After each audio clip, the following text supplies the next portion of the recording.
Hey everybody, happy Friday. Welcome to the Chorus Daily Briefing. Today I'm with Stephanie Middaugh, who is the Head of Sales Enablement at Divvy, the 1 corporate card and expense management platform. Stephanie, thanks so much for kicking off Friday with us. How are you doing? Happy Friday. I'm glad it's Friday. Did you even know it was Friday until I mentioned that? I knew when I finally woke up, I had to put my trash cans out. I was like, oh, it's Friday. This is great. By the way, it's a 3-day weekend coming up, someone mentioned. This is amazing. This is the best day ever. It's amazing. Well, it's so nice to have you here. You're out in Salt Lake City. How are things out that way? We're really, really lucky out here. We didn't get hit as hard as a lot of the states did. But I think everybody, like me and my husband, are still kind of practicing social distancing. We got the masks. I became very good at making masks over quarantine, which is great too. If anybody needs a mask, hit me up. But other than that, we're holding steady. We're doing okay. Well, I'm glad to hear that. We were just talking a bit before about coping, which we'll get into as well. But I was curious, what did the Divvy sales team look like before sort of entering this environment we're in right now, the team that you're enabling? Can you share a little bit more about the environment and the size?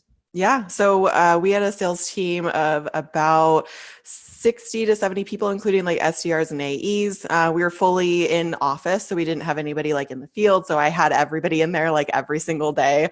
The buzz on the sales floor was just, it was crazy before COVID happened.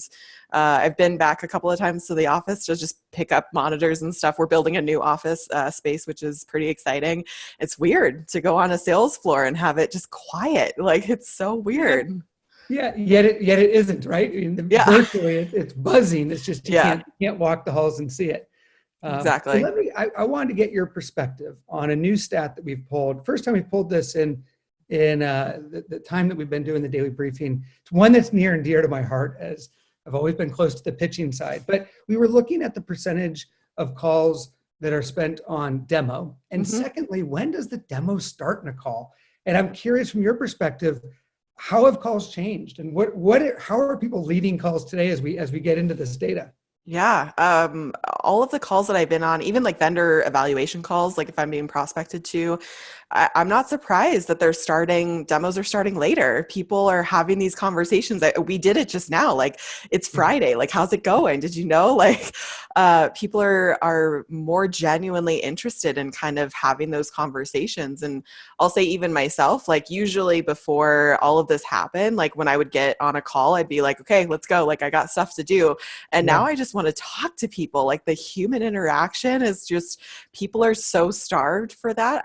I'm not surprised by this data at all. It's fun because the demos start 1 minute later than they did pre-COVID. So in February, they started around 1:11 is when people kind of shifted from talking to demoing. In May, it's a minute later. So does that mean we're doing 1 minute of empathy?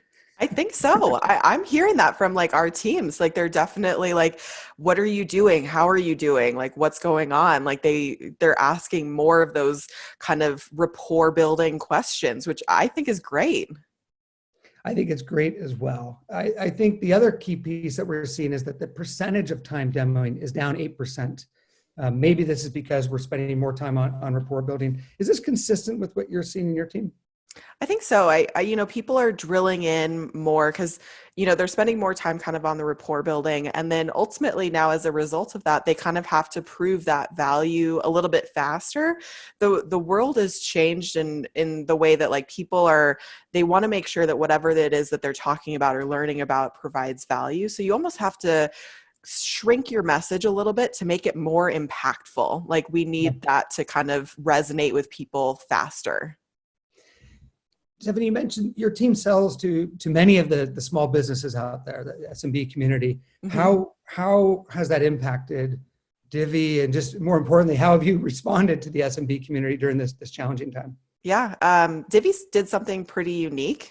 We decided to shift focus from selling our platform to we actually partnered with a bank to help extend those payroll protection program loans that came out as a result of the CARES Act to make sure that small businesses were supported. So we actually decided as a business to refocus on the community that we are kind of, prospecting into and supporting, to give back. A lot of people were so confused. They didn't know who to go to or what banks to go to.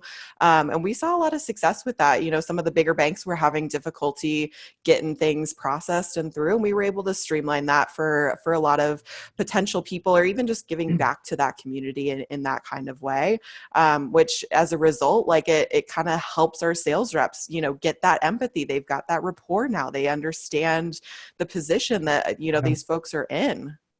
I mean, it's real value. It's Yeah. truly, as they reach out, they're potentially saving businesses, saving employees from being laid off. Yeah.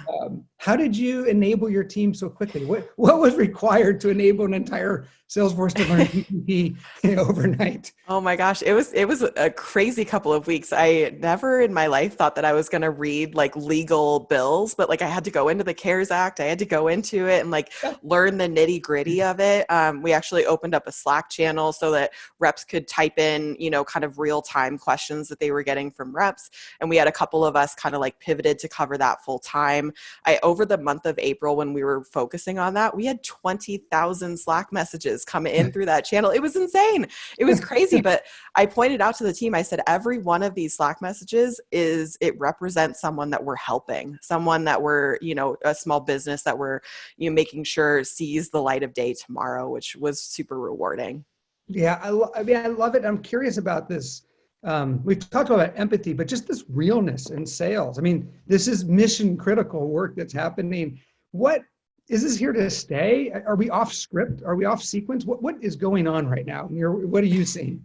We are 100% off script. And I think that like, if you're not off script, if you're not out of your typical sequences, like I think people might react negatively to that. Even like, I see some of that in my inbox. Sometimes I see old sequences, that, I'm being prospected to with. And I think as a result of everything, like my hope is that we can kind of like reinforce all of these learnings that we're learning right now, this humanity that a lot of us have found kind of in the business world again. Like I want people to remember that. Like I want people to, think about that going forward. With so much chaos in the world, I think it's part of our jobs to make sure that we don't forget those times, like these times in particular, and really make sure that reps experience that and use that moving forward. I think it's right. I think that, the tech-enabled human, it's just getting the human back into the motion and making sure that the human isn't pushing the buttons on the tech. And just, we still need all the automation to be efficient, but I think our voice needs to be authentic and real and personalized. Yeah. And we're seeing that, especially with like, you're taking longer to kind of build the rapport at the beginning of calls. Like that's what that is. This is the human aspect, people wanting that connection. And I think if we bring back the relationship selling a little bit more, instead of kind of just diving right in, I think we're going to see positive impacts from that based on what we've all been through now. Do you find there's more joy in selling? I mean, just the human usually charges people up. Are you picking up any sentiment on how it's impacting the team? I think the team, especially like when we were helping with the PPP loans, we would get like comments all the time, like, hey, you helped us save our business. And that really re-energized people, like seeing the impact. And then inevitably, like we were like, yeah, we can help them with our product now too. Like, I think making that impact, like in sales, it can be difficult. It can kind of be a grind a lot of times, but when you see immediate like success or impact, like that just charges you and like lights that fire in your belly to kind of like, I want to do it again. I want to do it again. I want to do it again. Yeah, I love it. Well, I have one more question for you on the demo before we move on. I wanted to get a sense of what does a great demo look like at Divvy? Great demo at Divvy is going to be, initially we're going to ask some questions to understand, obviously, your business, because we want to make sure that we're tailoring it to what makes most sense and what resonates with you.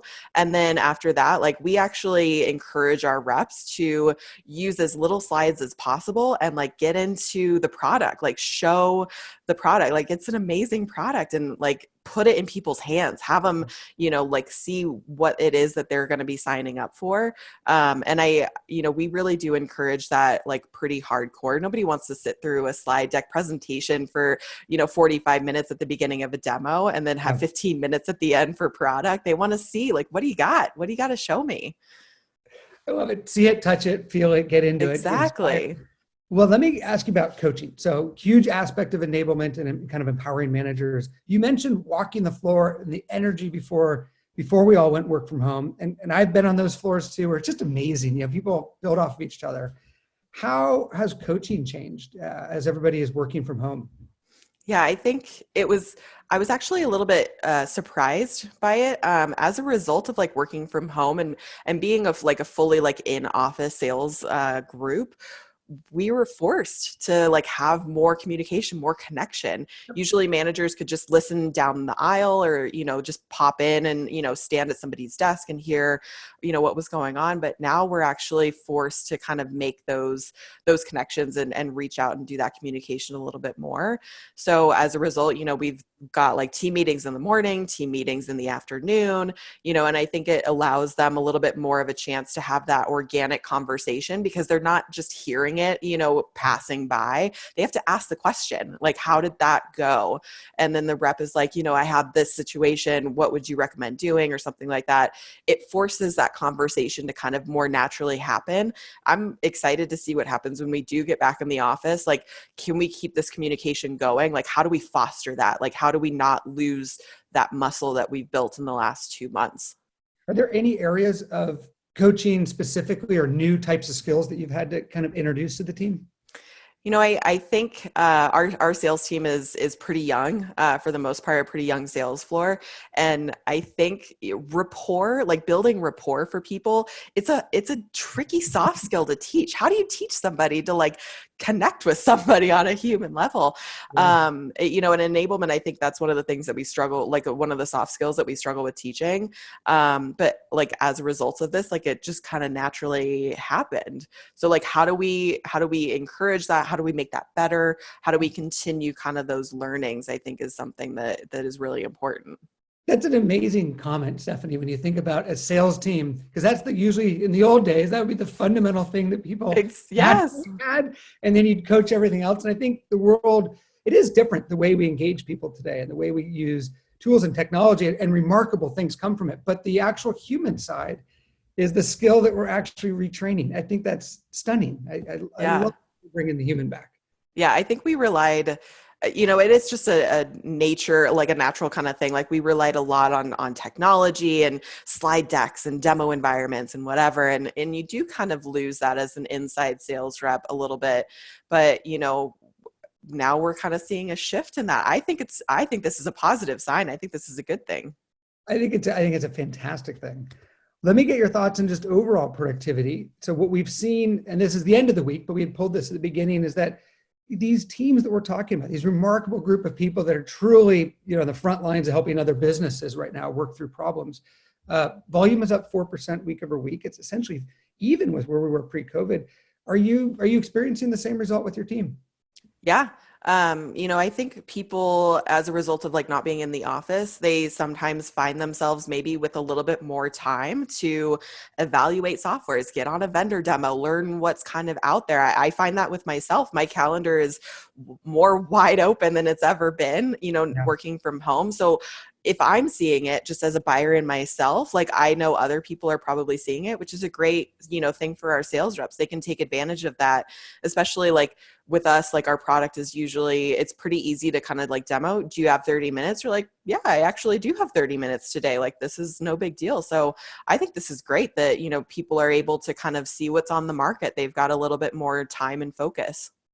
Stephanie, are you seeing you guys have a great vantage point of the SMB, and we play a bit more in the enterprise space. So I haven't seen that raw SMB, but is it coming back? Are they getting through this? Are the businesses starting to buy again and engage and build back up?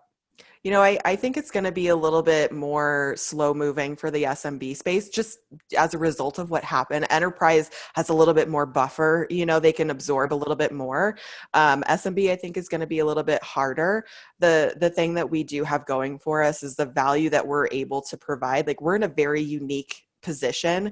Our product doesn't cost anything. We provide immense value and control, like over their finance, like tech stack. So it's one of those things where like we are uniquely positioned to be able to kind of capture that piece of things. Any other time it's important, but now especially it's even more important.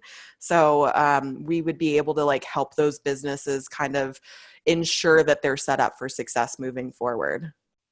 I think it's amazing what you're doing. I appreciate that. I'm curious if final thoughts, if there's any just overall surprise or just observation during this time or advice you have for other go-to-market leaders out there. I think from a personal level, my faith in humanity has been restored quite a bit over this entire thing. I was young during 9/11, but I saw it then too, and I see it now. People are willing to help each other again. And, I think we kind of got lost in, social media and technology and kind of focusing and zeroing in on ourselves. And events like this require us to focus on others, which I think is something that's really, really good. Like it will give us it'll give us back dividends, in the end when it comes to the sales floor and getting them to connect with people on that more human level. How can I help you and your business? Not like, can you, give me a demo? Can you help me as a sales rep? Making those deposits with people instead of withdrawals, I think is huge. I think that's a really positive sign moving forward. I love it. I think that the reward of work increases immensely when you're helping people and working with people. Peggy Noonan had an article this morning in Wall Street Journal that just talked about the return to a more simpler, plainer time. And it's more about fashion and just lifestyle, but it's just the rawness and the realness is it's great to see. And I think it's great to see this whole group, stepping up and bringing their best right now. Yeah, I think it's, it's a difficult time and all of us kind of struggled through it and we're still kind of struggling through it to figure out what goes on. But I think in the end, when we look back on it, we'll see that this, what we got on the out of this is going to be kind of positive. I'm super hopeful for the future and what it looks like. I love it. Well, Stephanie, thanks so much. Thanks for sharing before the big 3-day weekend. Thanks for having me. This is great. This is fun. Super fun. Happy Friday. We'll see you around. Happy Friday. All right, See bye. ya.